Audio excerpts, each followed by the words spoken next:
Hi, Jamie here. I wanted to try something a bit different, and I don't always have access to my home office at a time when not a lot is going on. But since I do, and since I have this piece that I wanted to try this with, what I want to present to you today is kind of an audio narration of a pretty significant article in my mind. So, with that little bit of preamble here, I don't normally have the spoons to do something like this, and I'm curious to think of what you might think of it. Is this something you value, as opposed to like the Google Notebook stuff that I do, the audio summaries, a little bit easier on me, energy-wise. But I wanted to try this because I think it's very important, this particular piece, to everything I'm doing at the moment. So, with that in mind, after you hear it, leave me a comment. Tell me what you thought. I'd love to hear about that. But nevertheless, here we are with the geometry of meaning, the 5 dimensions of coherence. So, introduction. Again, there is a particular quiet that arrives after intensity. Not silence, never silence, but a thinning of noise, a clearing. The lights dim, the calendar turns, the obligations loosen their grip, and in that soft suspension something surfaces again. Strangeness first. No crisis, no collapse, just that familiar sensation of being slightly out of phase with the world. Misplaced, marooned on a shore I recognise but I cannot inhabit. Organised for an axis no one else appears to be using. I've written about this before. Not these sentences, but this condition. The flooding of complete gestalts arriving whole and uncued. The body tightening under the weight of simultaneous meaning. Terse, without a single narrative to justify them. The edge of panic, not because something is wrong, but because so much is present at once. I used to think this was breakdown. Now I recognise it as pre-assembly. Meaning in motion, but not yet placed. What unsettles me is not the intensity, it's the delay. Understanding does not arrive with the event. It curves, it waits, it completes itself later, sometimes years later, when the field is wide enough to hold it. I've learned this the long way. I've watched my future self return to earlier writing and say, there, that was the shape, that was the thing. And so I find myself here again, realising that what I'm writing now was already written then. Not consciously, not strategically, but structurally. The geometry has been consistent. The axes have been present. I simply did not yet know what they were for. So I return to that earlier beginning, not to revise it, not to correct it, but to recognise it, to see that the line I drew then was already bending towards this moment, that what felt unfinished was in fact incubation. That holding pattern was not delay, it was dimensional necessity. This is not a repetition, it's retrocausal coherence. The past writing was scaffolding for the present need. And once again I write not to conclude, but to create enough space, enough surface area for what is arriving now to land. So this is not the conclusion, it's a necessary beginning. Again, what follows? What follows is a map. Not metaphor, not mysticism, geometry. 5 dimensions that I once traced to explain intensity, embodiment, and the way meaning arrives late. I wrote them for one context. I recognised now that they belong here as well. But the question was never only about speech. It has also been about axes. What happens when a life organised by field, relation, and retroactive coherence is forced into 3 dimensions and a clock? About what breaks down when we flatten what was never flat. These 5 dimensions are not an embellishment, they are an argument for adequacy. And without them some lives, gestalt, autistic, trans, non-speaking, mythic, cannot remain intact. Dimension 1, extension. Before story, before edge, before the body knows it has a body, there is a line, not drawn, occurring. A filament of being that does not yet curve into selfhood or fold into memory. It does not announce itself. It does not distinguish foreground from background. It does not ask to be recognised. It simply continues. This is not identity, not gender, not desire, not even time. It is in fact there-ness. Something presses against the void and it does not retreat. A pulse without rhythm, a duration without clock, a continuity that has not yet learned how to break. In this dimension, nothing means anything. Meaning would be an intrusion. Meaning requires relation, and relation has not yet arrived. There is no inside to contrast with outside, no witness to observe the fact of existence. There is only extension, being stretched thin enough to persist. This is the condition the body remembers, but can it describe? It shows up as the sense that you're still here when everything else has gone quiet. The long answers where nothing happens, and yet something continues to happen because you've not yet vanished. The thread you hold on to, dissociation, not because it tells you who you are, but because it proves you're not gone. It is the line that remains when narrative fails. Trauma sometimes strips us back to this dimension, not as punishment, but as a reduction. Everything collapses except the most stubborn fact. There is something rather than nothing, and that something is still occurring in this place. Autistic endurance lives here. So does early childhood. So does the deep stillness beneath language. You don't feel it as joy or fear. You feel it as persistence, the quiet refusal of annihilation. Without this dimension, nothing can be registered. No sensation, no memory, no afterglow. No world to fall away from. Without extension, experience has no substrate. No surface to touch, no place to land. This is the line the rest of geometry will bend around. It does not seek meaning, it only continues. And sometimes when everything else dissolves, that is enough to save a life. Dimension 2, relation.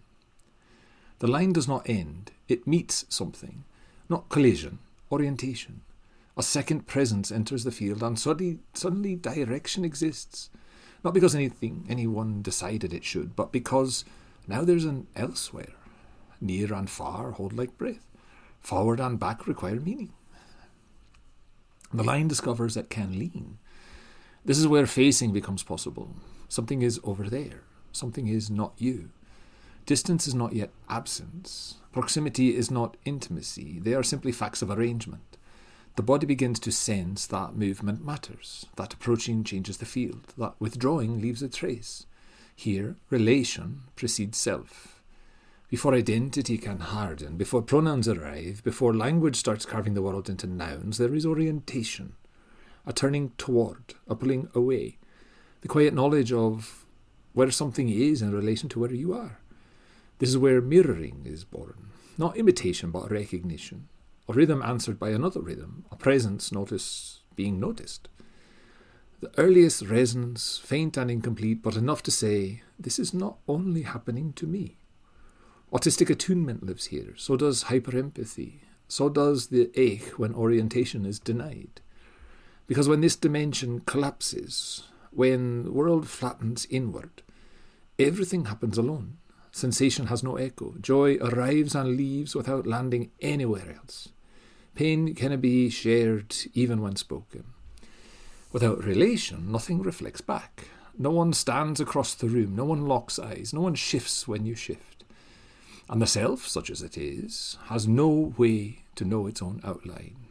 This is why isolation is not just loneliness, it's a geometric deprivation, a forced return to a line that can no longer turn, a denial of the plane that allows the difference to exist without threat. In this dimension, difference does not yet mean danger. It simply means elsewhere. The miracle is that elsewhere can be reached. The body learns this long before thought, the way infants orient to voice, the way animals track one another through space, the way a nervous system knows when someone is near, even with eyes closed. Relation is not social performance, it's spatial truth. Here things can face one another. Here experience gains depth without volume. Here resonance becomes possible. The line becomes a field with direction. And from that simple turn, the rest of the world would eventually grow. Dimension 3, volume. Relation acquires weight. The field gains depth, and the body steps into it, not as idea, not as role, but as mass. Flesh enters, bones take up room, breath displaces air, gravity announces itself not as theory but as pressure. This is where size becomes real, not yet charged, not yet symbolic, simply undeniable. Tallness stretches the room, largeness slows motion, smallness sharpens attention. Bodies cast shadows now, they block light, they require clearance. Movement is no longer a direction alone, it has momentum. The body learns itself here as occupying, not owning space, not dominating it, but insisting on it. This is where the nervous system begins to map scale, how far an arm can reach, how long a stride takes, how another's body's presence changes the air between you. Containment appears, not as control, but as the fact of edges. You can be held because there are boundaries to be held within. This is the dimension of proprioception, of sway, of balance, of the quiet negotiation between mass and motion that happens beneath thought. This is also where hierarchy first tempts interpretation. Bigger, smaller, above, below. But here these are still descriptive, not moral. A taller body is not yet powerful. A larger presence is not yet threatening. Scale is information, not destiny. This is why it feels clean. Without this dimension, bodies flatten into symbols. They become avatars, metaphors, statistics. Movement loses consequence. A gesture means something, but weighs nothing. Presence becomes abstract, seen but not felt. Modernity loves this flattening. Euclidean logic stops here because volume can still be measured, regulated, contained. 3 dimensions can be drawn, surveilled, optimized. Everything beyond this becomes inconvenient. Yet so much of what matters is already straining at the edges. Because even here in this tolerable depth, something else is stirring. The body notices that scale does more than inform, it affects. Being near someone larger or smaller shifts something internally before meaning arrives. But we are not allowed to say that yet. So it lingers as sensation, as memory, as the felt truth of motion in space. Volume gives us bodies that matter. It gives us weight, gives us gravity. It gives us the possibility of being held without explanation. And it prepares the ground for what comes next, where scale stops being merely perceptual and begins to reorganize the world. Dimension 4. Field. Volume is no longer enough. Bodies begin to radiate. Presence leaks past edges. Motions leaves wakes. A taller body does not simply occupy more space, it reorganizes the field. Air behaves differently, attention bends, orientation shifts without anyone moving. Scale stops being counted and starts being felt. This is where power detaches from domination. This is where largeness does not crush, where smallness is not erased, where being held does not require grasping hands because the field itself is doing the holding. The body recognizes this immediately. You feel it when a room changes as someone enters, when the cadence of another's movement alters your breath, when you stand near something or someone that exceeds you, that instead of disappearing, you arrive more fully. This is the dimension of angels and goddesses, not as symbols, but as conditions of presence. A divine encounter is not a belief, it is a recalibration. Ontology shifts. The world falls away because it was never load-bearing in the first place. Afterglow lives here, not as memory, but as spatial residue, a trace left in the field after motion has passed. The body continues to respond because the field has not yet settled. Something was altered. The nervous system knows that it cannot return to its prior shape. Objects in this dimension are not closed. They do not end at skin. They hum. They cast affect. They blur into one another without losing distinction. This is why language struggles. Cartesian systems insist that objects remain where they were last seen. Cause precedes effect. That bodies are sealed containers, but this dimension refuses obedience. Presence here is not punctual. It arrives, lingers, and continues to act even in absence. Without this dimension, intensity becomes suspicious. Erotic charge is reduced to compulsion. Awe is dismissed as fantasy. Size is stripped of its relational truth and repackaged as fetish. Divine encounter is flattened into metaphor, safe, distant, and dead. But the body knows better. It knows when it has been placed inside something larger without being diminished. It knows when power has moved through a space without needing to own it. It knows when meaning is carried by atmosphere rather than by action. This is the dimension my writing keeps returning to, not to explain it, but to stay with it long enough for it to speak. Field is where presence becomes relational, where motion has consequence beyond contact, where the world falls away and something truer remains. And once you've lived here, there's no going back to objects alone. Dimension 5, meaning time. Something happens, but it does not announce itself as important. It passes through the body quietly, without caption or category. Sensation arrives first, heat, stillness, recognition without words. The moment does not complete itself, it waits. This is not delay, this is incubation. Here, meaning does not travel forward like an arrow. It curves, it drifts, it waits for the body to become spacious enough to hold it. Understanding arrives later, not as explanation, but as a click, lock, a sudden sense that something old has finally found its place. This is the dimension of the surprise you did not know you were carrying. You look back and realize the event was never incomplete. You were, not deficient, unfinished. The experience was intact, but the language you had not yet grown around it. The body knew. The mind followed when it could. Afterglow becomes knowledge here. Not metaphorical afterglow. Temporal residue.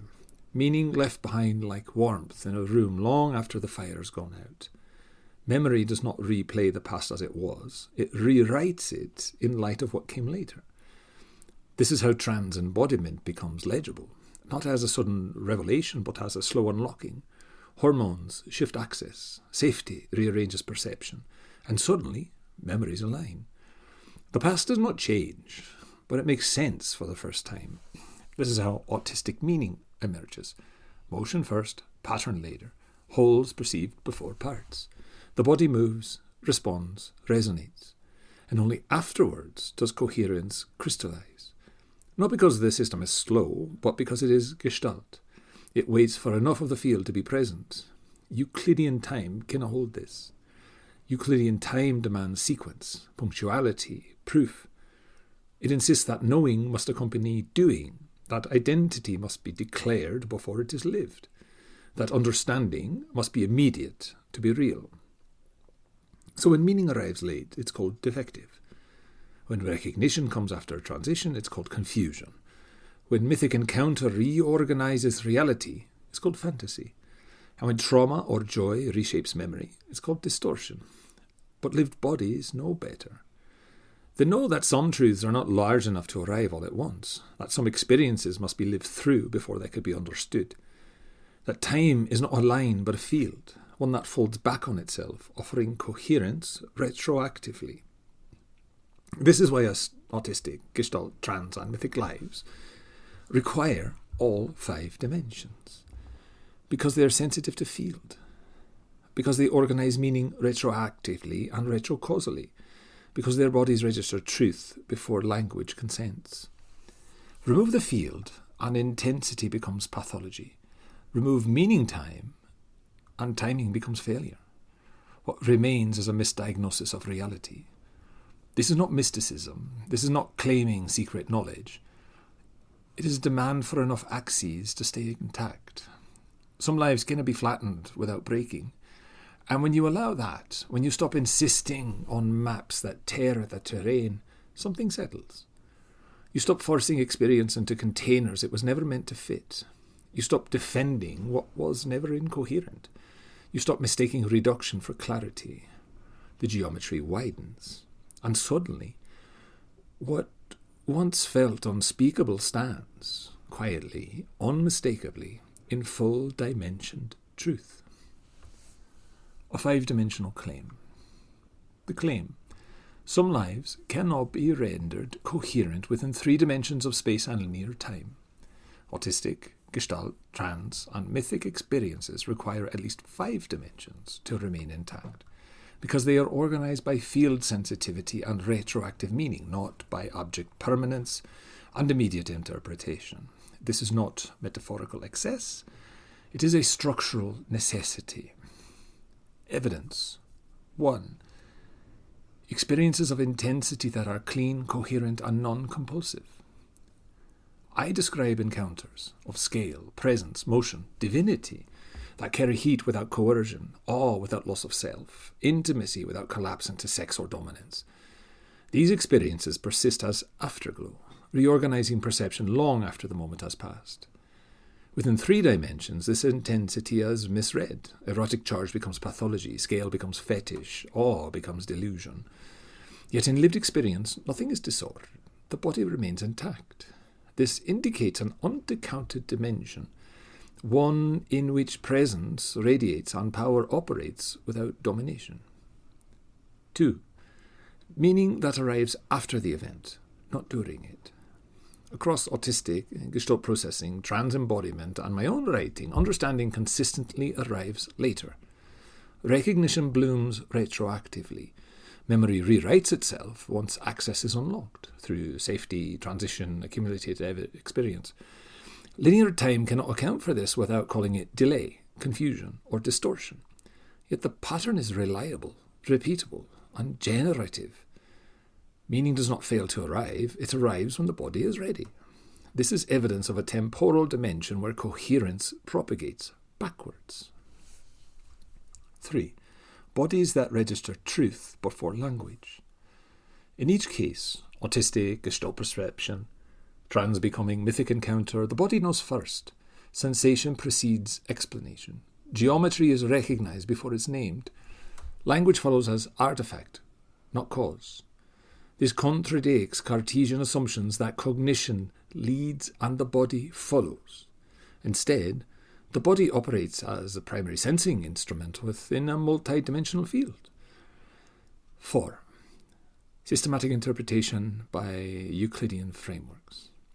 When these experiences are forced into 3 dimensions plus linear time, the same errors recur across disciplines: psychiatry, theology, sexuality, education. Intensity is pathologized, timing is moralized, scale is reduced, memory is distrusted. The consistency of the misreading points not to individual confusion, but to an inadequate coordinate system. Reason.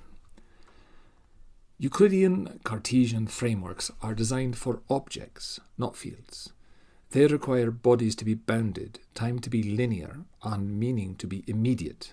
Anything that radiates, folds, or completes retroactively or retrocausally is treated as error. But autistic, Gestalt, trans, and mythic experiences do not occur as isolated objects in space. They occur as events in a field, completed across time. They involve scale that reorganizes presence, and meaning that emerges only after sufficient relational conditions are met. To describe these lives accurately, we must therefore include extension, so something can exist at all; relation, so difference and resonance are possible; volume, so bodies have mass and movement; field, so presence can radiate and reorganize reality; meaning time, so understanding can arrive retroactively and retrocausally without being disqualified. Remove any of these and the system collapses, not abstractly but materially. People are misread, lives are broken by explanation. Conclusion. This is not mysticism. It's not metaphor. It's not an argument for specialness. It is a claim about dimensional adequacy. Some lives require more axes to stay intact. When those axes are denied, intensity becomes illness, timing becomes failure, and truth becomes unspeakable. When they are allowed, coherence emerges, not as proof, but as relief. The experience does not need defending. It only needs enough space to exist. That is the proof. Language and the field. There is reason some languages feel different in the body. Not richer, not more beautiful in some romantic sense, simply organize along different axes. Modern English is efficient at objects. It prefers agents who act, verbs that move forward, and sentences that resolve meaning immediately. The structure assumes that the speaker knows what they mean at the moment they say it. production and understanding are expected to occur together, cleanly and in sequence. But in older languages, language that grew from land rather than bureaucracy, they often hold relation differently. In Gaelic, we say Hagul agam orst, literally, love is at me, toward you. Love is not something I possess and transmit. It is not projected outward as an act of will.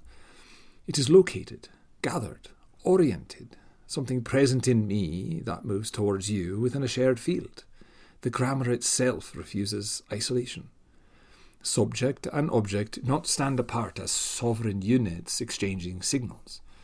Instead, the sentence situates two beings inside a relational geometry. Love exists between them as direction, not ownership. For a Gestalt processor, this feels immediately legible. The sentence does not require the analytic disassembly that English demands. It arrives whole, field first, relation first, orientation first. Meaning does not need to be assembled piece by piece because the grammar already carries the spatial structure the body recognizes. English rarely does this. In English, I must arrive late to my own sentences. The experience happens first, the field moves, the body registers pattern, scale, resonance. Only afterwards, sometimes minutes later, sometimes years later, does the analytic language assemble around it. From the outside, this delay can look like hesitation or confusion. Words appear slowly. Writing arrives after the fact. Meaning seems to lag behind experience. But from the inside, nothing is delayed. The experience is complete when it occurs. What comes later is translation, an attempt to render field and meaning time into language that was not built to hold them easily. This is why coherence in my writing appears retroactively. A piece written years ago suddenly reveals the structure of something happening now. Earlier fragments become coordinates, and the geometry completes itself across time. For a Gestalt system, this is not error. This is how meaning moves. Languages like Gaelic make that movement easier to feel because they already assume relation, orientation, and field. English tends to demand punctual certainty. It asks the speaker to know before speaking. But some forms of knowing only arrive after the field has settled. In those moments, coherence does not appear as immediate explanation. It appears as recognition. The quiet click of something that was always true, finally finding the grammar that can hold it. Closing. Remaining in the field. If you've read this far, you have already stepped outside the map of most explanations I insist upon. The 3 dimensions of space and the straight line of time are useful tools. They allow buildings to stand, machines to function, schedules to coordinate. Chronos. But they are not the full geometry of lived experience. Kairos. They were never meant to be. Some things only make sense when the field is allowed to exist. Presence changes a room before anyone speaks. Meaning that arrives years after the event carried it. Language that locates feeling between people rather than inside one. An understanding that appears not as proof, but as relief. These are not errors of perception. They are signals that more axes are present than our dominant frameworks are willing to acknowledge. For many autistic and Gestalt lives, and for many non-speaking communicators, this is not a poetic flourish. It's simply the terrain.